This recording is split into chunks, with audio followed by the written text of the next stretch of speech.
웨스트민스터 소요리 문답 제35문입니다.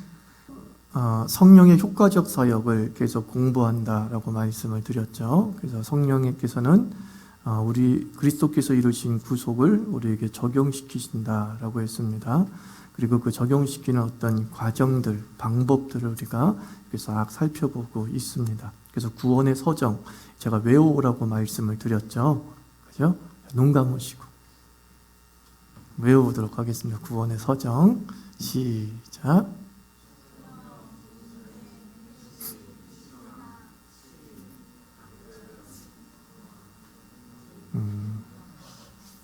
눈 뜨는데 안 보이는가 봐요? 눈 뜨고 있는데도 확실히 못 읽고 있네. 그렇죠? 다시 읽어보면 시작. 소명, 중생, 회심, 신앙, 칭의, 양자됨, 성화, 견인, 영화. 이게 구원의 서정인데 시간적 순서라고 했습니까? 논리적 순서라고 했습니까? 네, 논리적 순서다라고 말씀을 드렸어요. 하나들 살펴보면 소명은 뭐예요? 하나님의 초청이에요.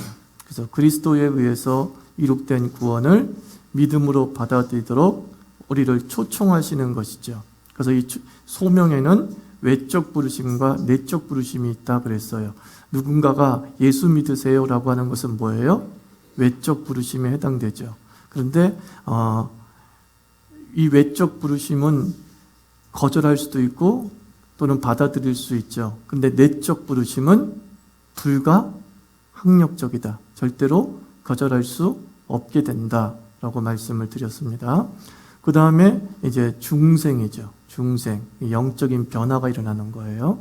옛사람이 새사람이 되는 겁니다. 그래서 영혼의 어떤 주관적인 성향이 완전히 바뀌는, 그래서 중생은 또 다른 말로 새 창조 이렇게 하시면 돼요. 새 창조가 일어나는 거예요. 새 창조가 일어나게 됩니다. 그래서 이 새 창조가 일어난 자에게는 이제 외적 표현으로서 어떤 일이 벌어져요? 회심을 이루게 되는 겁니다. 하나님께로 돌아가는 것이죠.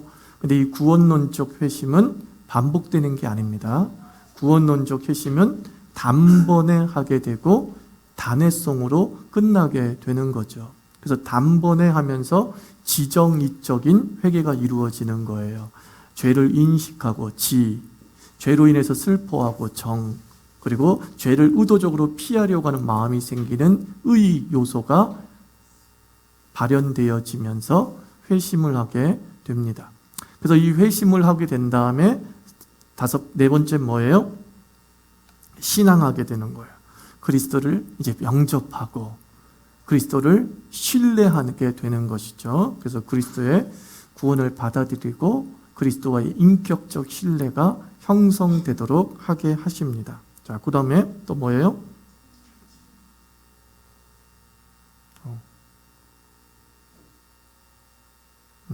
칭의는 뭐예요? 죄인에서 이제 의인으로의 법정적 선언을 하는 것입니다. 법정적 선언을 하는 것이다 라고 했어요. 그래서 우리가 그 예로서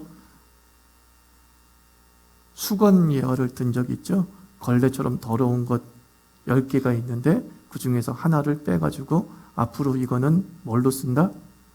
수건용이 된다. 새 얼굴 닦는 용으로 쓴다. 근데 다 더러운 건 마찬가지지만 얼굴 닦는 걸로 쓴다라고 하는 그 순간 이제 그건 어떻게 되는 거예요? 용도가 달라지고 쓰임이 달라지고 반드시 그 주인이 어떻게 하겠어요? 깨끗이 빨아가지고 용도에 걸맞게 만들겠죠. 그래서 이 법정적 선언이면서 이것이 일으킨다고 했어요. 무엇의 변화? 신분의 변화죠. 신분의 변화. 죄인에서 뭐로 돼요? 의인이 되는 것이죠. 죄인에서 의인이 되는 것입니다. 자, 그래서 죄인에서 의인이 되면서 완전히 이제는 이제 자유인이 되었어요. 자유인이 되면서 그 다음에 그 의인을 하나님께서 뭘로 받아들여요? 아들로 받아들입니다. 수양한다는 거죠. 수양, 어댑션. 수양 아들로 받아들이게 되는 거예요. 그래서 하나님의 자녀가 되었고, 그리고 자녀가 된 것으로 끝나는 게 아니라 이 양자됨이라는 것은 그리스도가 받는 기업을 어떻게 해요? 물려받는 영광을 누리게 되는 거예요. 단지 아들 된 걸로 끝난 게 아니라 상속권을 가지게 된다는 것이죠. 그래서 그 아버지가 가지고 있는 모든 것에 대한 상속을 받을 수 있는 자격이 주어지게 됩니다. 그리고 나서 뭐예요? 성화. 성화는 쉽은말로 하나님을 닮아가는 것. 그 다음에 뭐가 있어요? 견인이 있어요. 끝까지 붙잡으시는 은혜. 이 견자가 이렇게 당기고 끌어들인다 이런 뜻이에요. 견인이 당기고 끌어들인다. 우리 견인차 할 때 그 견인 그 단어예요. 그 단어예요. 그 다음에 영화, 구원의 최종 완성. 이렇게 이제 구원의 서정이에요. 그래서 단지 개념을 여러분들이 자꾸 정리해서 보세요. 정리해서 보셔요. 그래서 교사들은 이것을 우리 제자들에게 설명해 줄 수 있어야겠죠. 이 정도는 가장 기독교의 기본 지식이고 기초 지식이기 때문에 우리는 구원을 어떻게 이루는 거예요? 라고 하면은 이렇게 구원의 서정을 설명해 줄 수 있어야 되는 겁니다. 그리고 이제 중고등학생 같은 경우는 학습세례 받고 유아세례 받을 때 이런 걸 공부하게 되어 있어요. 그럼 누가 가르쳐요? 선생님이 가르쳐야지. 그 다음에 이제 장로와 목사 앞에서 아이들이 문답을 하는 것이죠. 그래서 구원의 도리를 온전히 알고 있는가라는 것을 확인하고 이제 세례를 주게 됩니다. 근데 이것을 교사가 또 먼저 믿는 자가 전혀 못 가르치고 있다고 한다면 이제 우리는 나중에 자기도 모르게 이단에 또 빠질 수 있는 거예요. 기초가 없으니까. 예수님을 알긴 아는데 제대로 알고 제대로 믿기를 주님께서 원하시기 때문에 성경을 우리에게 선물해 주신 거예요. 만약에 그냥 알아서 믿어라고 하면 성경을 우리에게 주실 필요가 없죠. 예수님의 존재만 딱 알려주고 끝이라고 할 수 있겠지만 하나님께서는 계시를 통하여서 하나님 자신을 정확하게 그의 백성들이 알기를 원하신단 말입니다. 그래서 이 구원의 서정 정도는 꼭 여러분들이 외워두시고 그리고 짤막하게 설명해 줄 수 있는 그런 수준까지 갔으면 좋겠어요. 그래서 뒤에 설명까지 모른다 할지라도 앞에 나와 있는 이렇게 하나님을 닮아가는 것이다. 죄인에서 의인으로서 이렇게 법 앞에서 선언된 것이다. 요 정도까지는 외워두시라는 얘기입니다.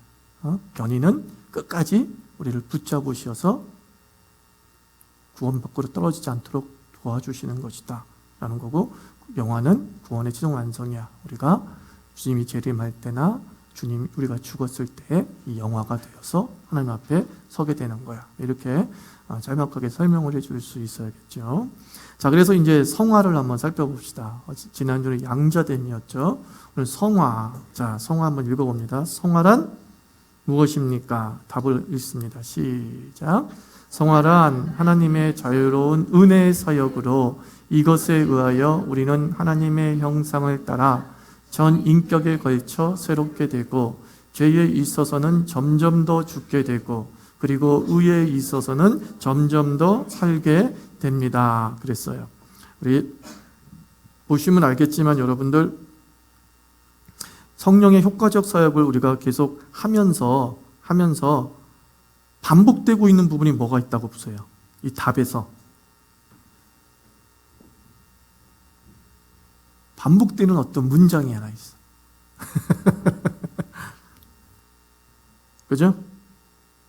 요거 자유로운 은혜의 사역. 이거 계속 반복되고 있어요. 그죠? 자유로운 은혜의 사역이다 라는 거예요. 그러니까 이게 뭐냐면 하나님의 주도적 사역이라 그런 뜻이에요. 하나님의 주도적 사역이다. 그리고 하나님에게 더 쉬운 말로 하면 하나님이 전적 책임지는 것이다. 이렇게 되는 거죠. 그렇기 때문에 구원은 실패할 수 있어요? 없어요? 구원은 절대 실패할 수 없다는 거예요. 사람이 주도하고 사람의 반응에 의해서 이런 양자됨이 일어나고 성화가 일어나고 칭의가 일어난다면 구원은 실패할 가능성이 100%예요. 근데 하나님의 은혜의 사역이고 하나님의 주도적인 사역이기 때문에 실패할 수 없다라는 겁니다. 그래서 우리 믿음의 선조가 400년 전에 그런 성경을 정리해 나가면서 신학을 만들면서 특별히 구원에 관해서는 계속 자유로운 은혜의 사역을 반복하는 이유가 여기 있는 거예요. 계속 하나님이 주도한다, 하나님이 주도한다 이렇게 얘기하는 거죠. 그래서 칼빈주의 신학은 이걸 뭐라고 얘기하냐면 주권신학이라고 그래요.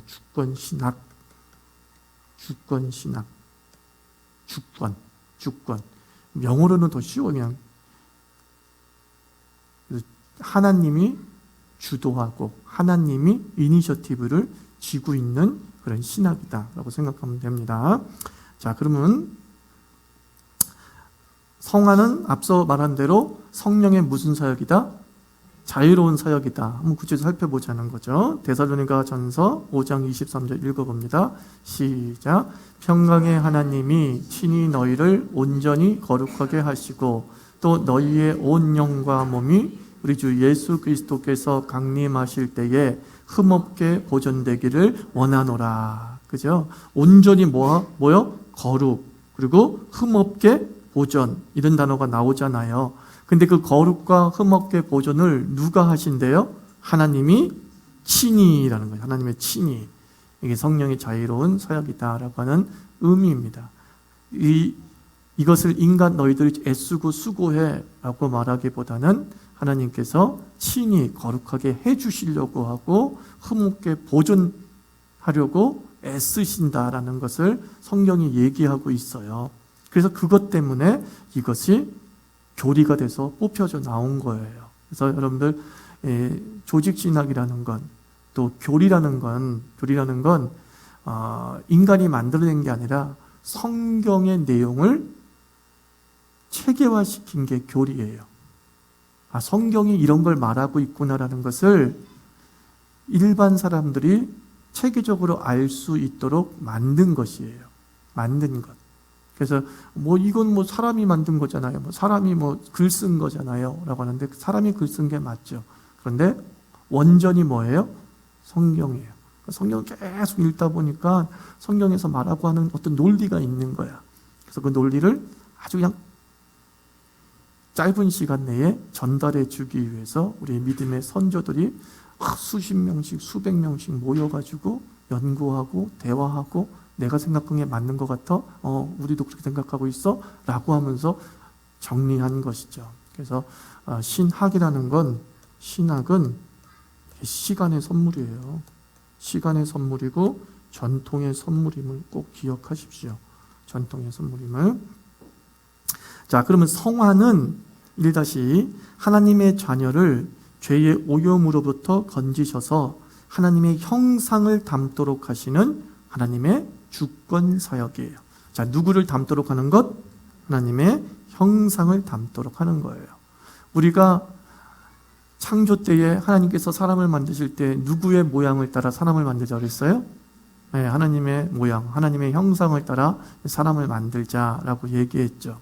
그래서 우리 수요 예배 때에 하나님의 형상을 조직신학적으로 접근하고 성경신학적으로 접근했었죠. 성경신학적인 하나님의 형상은 뭐라고 그랬어요?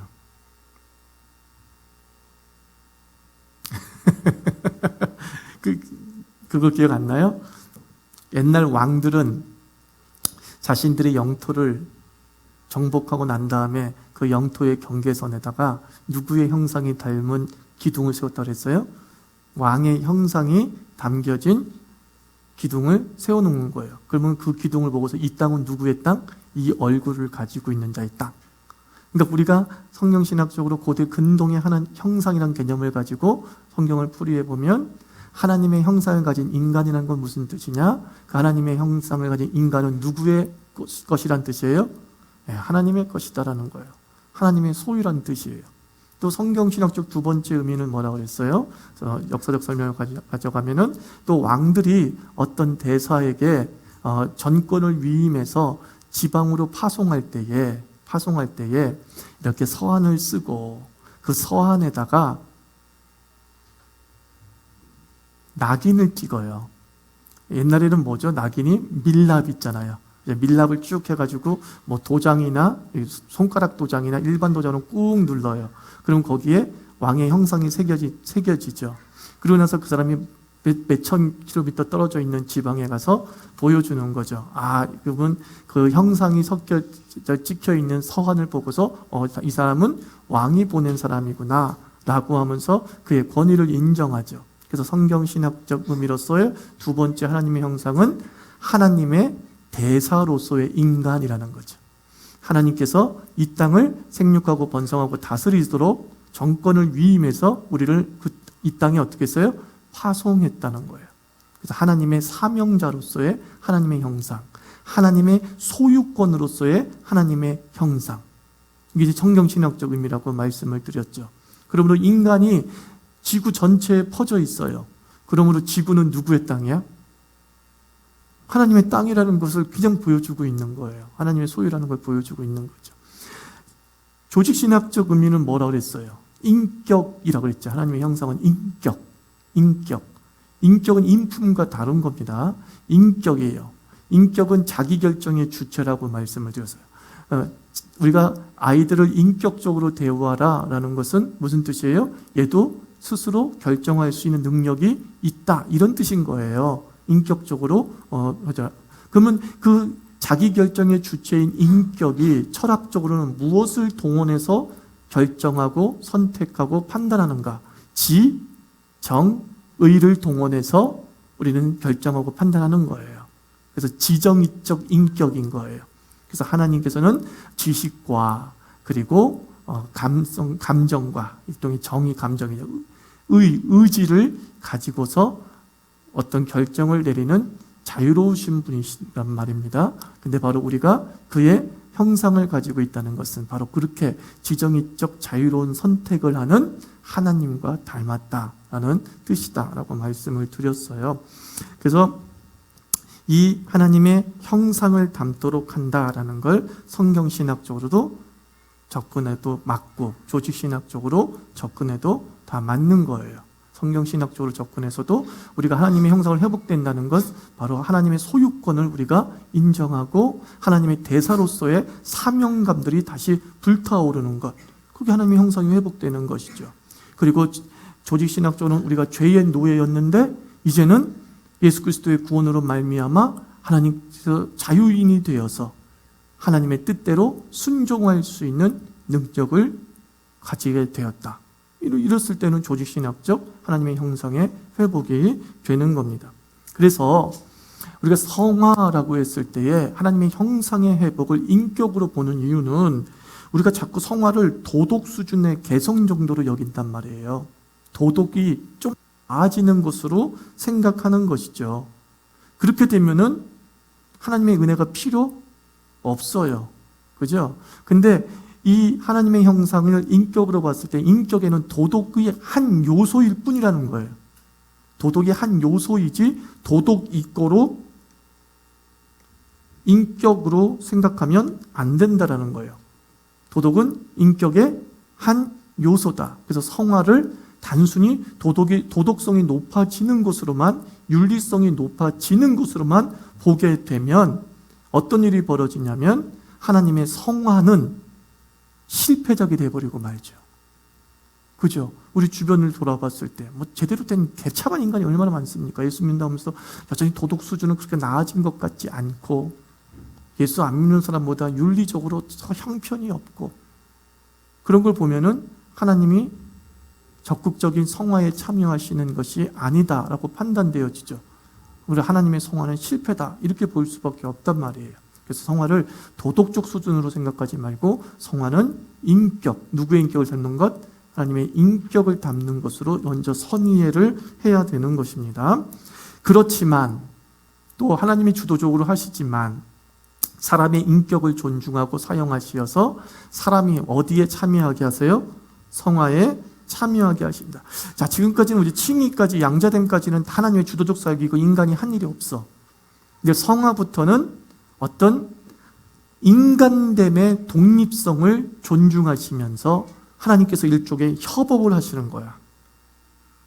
협업을 하시는 거죠. 그죠? 협업을 하시는 거야. 콜라보가 아니지. 콜라보라고 해야 되나? 그런 가수. 예, 하는 거예요. 그래서 여기서부터 우리의 구원받은 자의 지정의적 인격이 이제 동원되기 시작을 하는 것이죠. 그 전까지는 완전히 죄성을 가진 인격이기 때문에 이 하나님의 역사에 동참하고 싶어도 동참을 못하지만 하나님께서 완전히 일단은 영적 변화를 일으켜놨어요. 중생을 통해서, 그죠? 칭의를 통해서 영적 변화와 신문적 변화를 일으켜 놓으셨기 때문에 이제는 우리의 인격이 하나님의 역사에 동참하도록 하는 자발성들이 생기게 되는 거예요. 그래서 예수 믿고 나면 자꾸 내가 이렇게 살면 안 되지, 이렇게 살면 안 되지, 그 생각이 들죠. 그죠? 그 전까지는 그 생각들이 안 들었는데 예수 믿고 나서 이렇게 살면 안 되지, 이렇게 살면 안 되지. 이건 뭐냐면 하나님이 주신, 회복시키신 하나님의 형상의 인격이 지금 작동하고 있다는 뜻인 거예요. 그래서 하나님과 성화에 협업하고 있는 것이죠.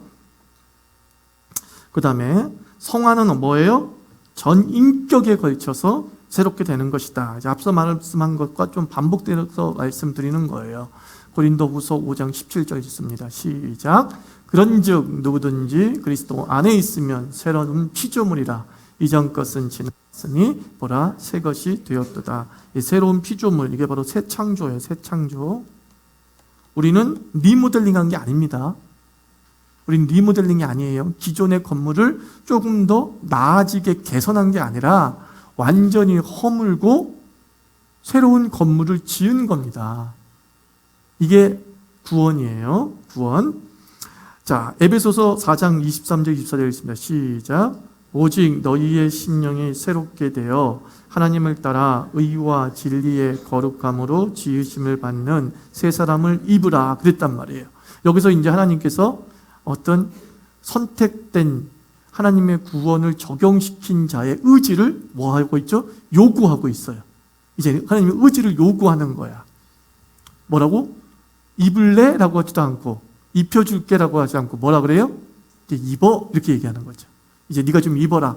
옷은 다 만들어져 있다. 그죠? 옷까지 너한테 만들어 주진 않아. 아니 옷을 너보고 만들라고 하진 않겠어. 옷은 다 만들어졌어. 네가 할 일 하나는 입어. 그거예요. 좀 마음을 작동을 시켜가지고 내가 한번 입어보자 하는 의지를 좀 작동을 시키라라고 말씀하는 것이죠. 그래서 인간의 이 동참을 주님께서 이끄신다라는 겁니다. 그래서 우리가 순종 이걸 다른 우리 신학적 용어로 따지자면 성화라고 말해도 되는 거예요. 성화되어진다는 것은 자꾸 순종이 많아지는 거예요. 성화가 하나님을 닮아가는 거잖아요. 그죠? 그 하나님의 뜻에 동참하는 거잖아요. 그러니까 하나님의 뜻에 내가 동의합니다 라고 하는 게 순종이죠. 그리고 하나님을 순종함을 통해서 하나님을 우리는 닮아가고 그 인격이 하나님의 뜻과 딱 일치되어집니다. 그래서 어렵게 생각하지 말라는 거예요. 순종하고 있으면 성화되고 있는 거죠. 생각하면 돼요. 주의 말씀에 순종하면서 거짓말하지 마라 그러니까 거짓말하려고 애를 써 순종하는 거잖아요. 그럼 거짓말하지 않게 됐으니까 어떻게 되겠어요? 그 사람은 그 부분에 있어서만큼은 성화가 된 거잖아요. 그죠? 남의 여자를 이웃집 아내를 탐하지 마라. 그래서 내가 바람만 피려고 노력을 해. 그럼 그건 뭐예요? 그것도 성화가 된 거잖아요.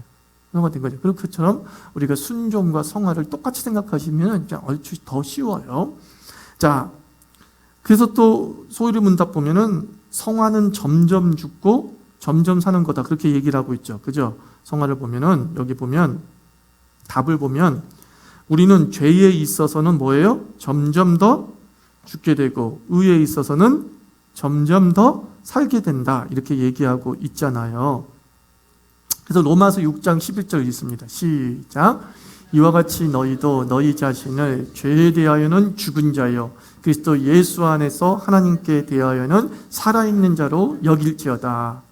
그러니까 점점 죽고 점점 산다는 말을 만들어 놓은 다음에 성경을 찾은 게 아니라 성경을 이렇게 읽으니까 이런 구절이 나온 거야. 그런 구절을 이제 개념화시킨 것이 신학인 거예요. 요거를 좀 더 개념화시키자라는 거죠. 그래서 우리가 구원받았다라는 것은 죄에 대해서는 죽고 의에 대해서는 살아나는 거예요. 그게 구원이다라고 성경은 말하고 있습니다. 그래서 점점이라고 그랬죠. 점점 점점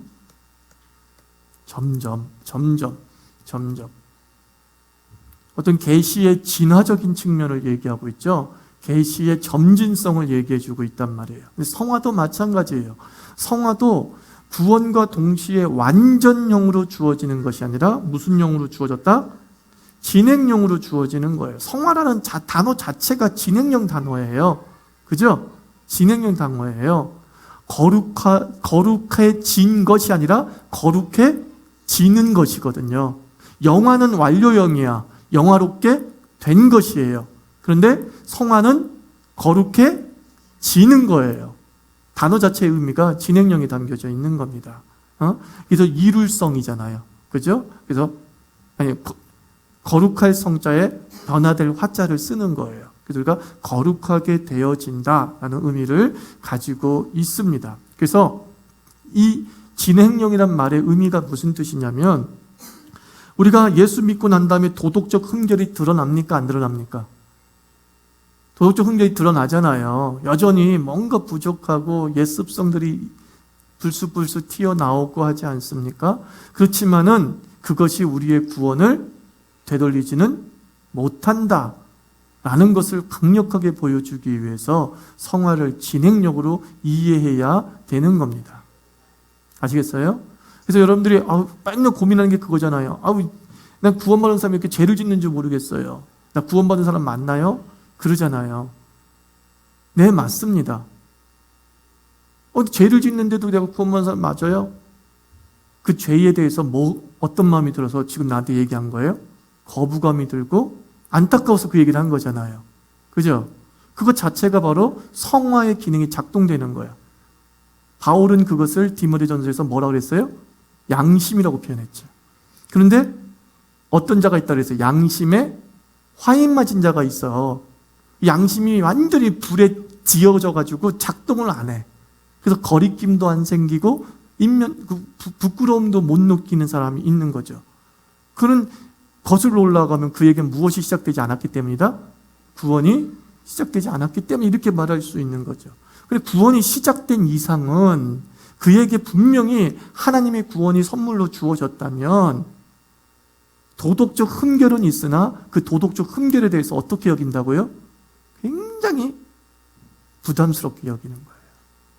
그냥 구원까지 연결된 정도로 심각하게 생각하는 사람이 있고, 어떤 사람은 구원까지 연결되지 않더라도 막 자책하는 수준까지 가죠. 내가 왜 이렇게 사나? 라고 하면서 자책까지 가는 사람들도 있는 거예요. 그게 바로 성화의 진행령이죠. 성화의 진행령. 그러다가 점점 우리는 그리스도의 완전함에 도달하게 되는 겁니다. 그래서 성화의 정도는 누구마다 달라요? 사람마다 이거 되게 중요합니다, 여러분들. 성화는 객관적이지 않습니다. 성화는 매우 주관적입니다. 그래서 예수 그리스도께서 오실 때까지 90점 맞은 사람도 있고 70점 맞은 사람도 있고 10점 맞은 사람도 있어요. 근데 중요한 건 10점이든 70점이든 90점이든 뭐예요? 구원이 실패하지 않습니다. 모두가 다 그리스도의 영광에 동참해서 하나님의 자녀로서의 영광을 누리면서 삽니다. 그러니까 어떤 사람은 그래요. 억울하대. 내가 이러려고 90점을 맞았나. 저 인간과 똑같이 대접을 해주는 게 말이 됩니까? 그게 포도원 품꾼의 비유잖아요. 포도원 품꾼이 포도원 주인이 일꾼을 부르러 갔어요. 딱 인력시장에 갔더니만 일자리를 구하는 많은 사람들이 있어가지고 안타까워서 야, 너 와서 일해라 그랬어요.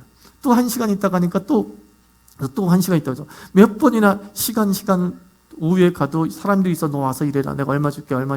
똑같이 품삯을 줬단 말이에요. 이 사람들은 자기네가 일을 못할 수도 있었는데 일할 수 있게 됐으니까 얼마나 기뻐요. 그래서 막 부름 받았을 땐 기분 좋게 갔어. 그래서 열심히 일했어. 아침 9시에 갔던 사람도 열심히 일하고 오후 1시에 갔던 사람도 열심히 일했어. 기분 좋게. 그러고 난 다음에 딱 품삯을 주는데 9시 온 사람도 한 데나리온을 주고 1시에 온 사람도 한 데나리온을 주니까 9시에 온 사람이 뭐라 그래요? 왜 일의 양이 다른데 한 데나리온을 주는 겁니까? 저 사람은 덜 주던가 나를 더 줘야 되는 거 아닙니까? 그때 포도원 주인이 뭐라 그래요? 나 계약한 대로 했다. 이거잖아요. 계약한 대로 했다. 그러니까 사람이 그 뒷간 가기 전과 후가 다른 거야. 그냥 누가 나를 좀 불러줬으면 좋겠다 싶었을 때, 불러줬을 때 너무너무 좋아해놓고선 이제 일하고 나니까 남과 비교하면서 억울한 생각이 드는 거죠. 그래서 그것이 바로 이 성화라고 하는 부분에 적용되는 예수님의 비유일 수 있는 겁니다. 그래서 구원은 누구에게나 주어졌고, 하나님께서는 그 성화까지도 누구나 하나님의 거룩함을 닮아갈 수 있도록 인도하시고 보호해 주시지만, 이 땅을 살아가면서 그 정도의 차이는 존재한다는 거예요. 근데 그것이 우리가 보기에 정도의 차이이지 하나님 보시기에는 어떨까요? 50보 100보예요. 그걸 어떻게 알 수 있냐면, 여러분들 높은 산에 올라가거나 비행기를 타고 갔을 때 이 잠실을 내려봤을 때 잠실이 어떻게 보일까요? 평면적으로 보여요. 지금 우리 잠실, 우리 그때 이영훈 집사님 올려온 사진 보니까 막 그거 하나만 우뚝 서 있잖아요. 그죠? 엄청나게 우뚝 서 있어 되게 대단해 보이잖아요. 근데 상공 10,000m, 20,000m 올라가는 비행기에서 보면은 평면적이라니까요. 사진을 찍어보면 더 명확해요. 그냥 다 똑같아요. 그렇게 생각하시면 되는 거예요.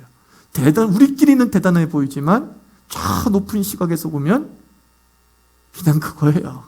그냥 그래요. 똑같은 거예요. 그래서 구원은 하나님의 시각으로 주어진 것이지 우리의 시각으로 주어진 것이 아니기 때문에 여러분들 성화를 비교하지 말라는 거예요.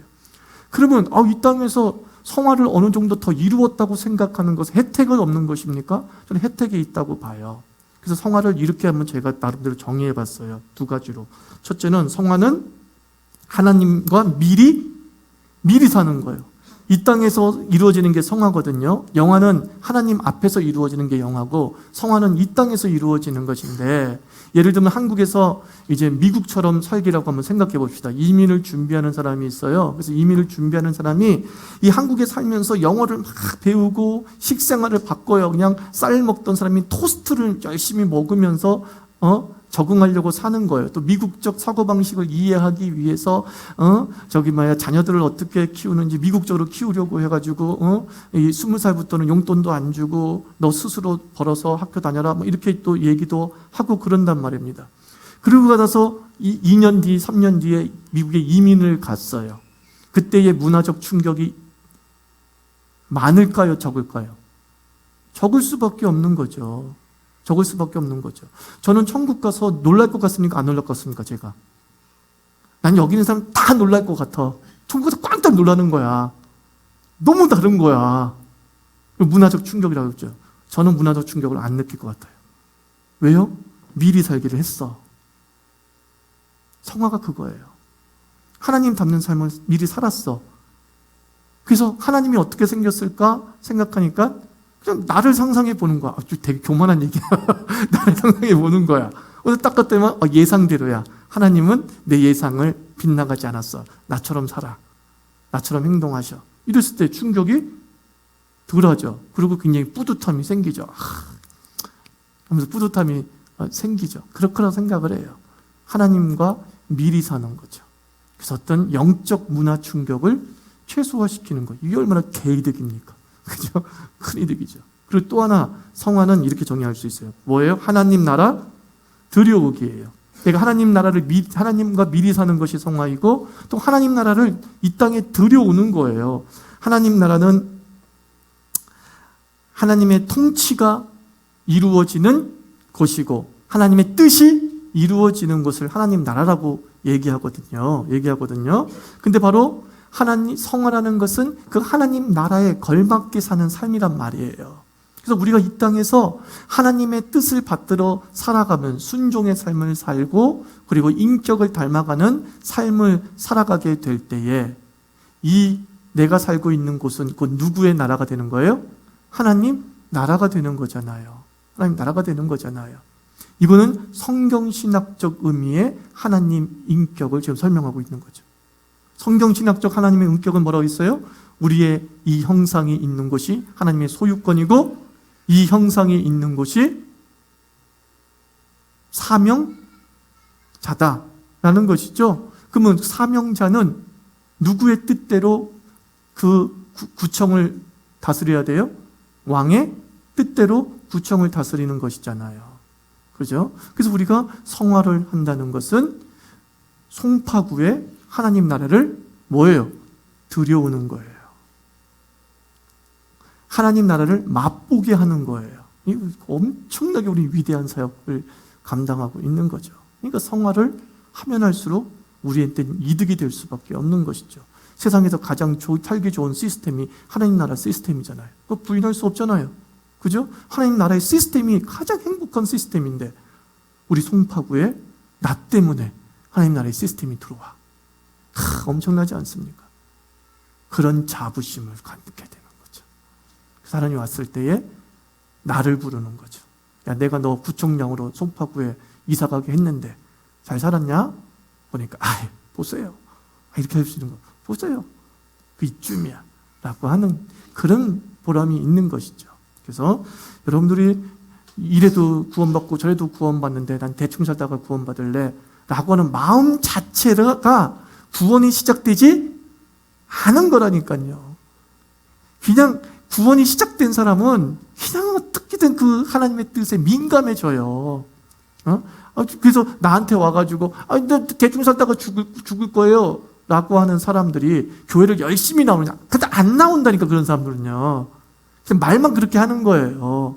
말만 그렇게 하는 거예요. 그래서 하나님의 역사가 시작되어졌으면 양심이 작동하고 주의 말씀에 민감해지면서 하나님 나라를 미리 살기도 해보고 하나님 나라를 이 땅에 들여오는 일들을 좀 보람 있게 해나가는 현상들이 나타나는데 그 현상이 매우 뭐하다고요? 주관적임을 인정하자는 거예요. 사람마다 다를 수 있음을 인정하자는 거예요. 그저 나는 하나님 앞에서 1대1의 단독자로서 나 혼자의 평가를 받는 것으로 만족해야 되는 것이지 비교 평가를 받으면서 내가 저 사람보다는 괜찮다 라고 하면서 만족을 하면 안 되는 거예요. 그런 사람들을 뭐라 그래요? 바리새인. 그죠? 이들은 비교 성화를 했단 말이에요. 하나님 앞에 절대 평가를 받지 않고 상대 평가를 받았죠. 나는 저 세리와 같지 아니하나이다. 나는 저 죄인과 같지 아니하나이다. 라고 자기의 성화를 상대적으로 평가했어요. 그리고 높게 봤단 말이에요. 그래서 하나님은 그것에 대해서 예수님은 노라고 얘기를 하시는 것이죠. 그래서 우리는 다 개인이 단독자의 개념으로 서서 우리가 좀 더 하나님을 잘 닮아가고 있는지, 하나님 나라를 미리 살고 있는지, 하나님 나라를 이 땅에 들여오는지 우리가 민감하게 양심이 살아있는 자로 살아가는 것이 바로 하나님의 성화에 의지적으로 동참하게 하는 것이죠. 그래서 그 동참하게 하신 하나님의 은혜를 또 감사하면서 나 같은 자가 주님과 동역하게 해주시니 참 감사합니다 하는 마음으로 살아가는 것이 옳습니다. 자, 여기까지입니다. 우리 다음 주에는 뭐죠? 이제 견인을 한번 살펴보도록 하겠습니다. 우리 기도하도록 합시다. 하나님, 점점 사는 역사 한번 생각해 보세요. 점점 죽고 점점 사는 역사가 내 삶에 충만해질 수 있도록 도와주옵시다. 어제보다 나은 오늘이 되었습니다. 내일은 더 나은 하나님의 얼굴이 우리한테 새겨지게 될 줄 믿습니다. 기대합니다. 라고 하면서 기도하겠습니다.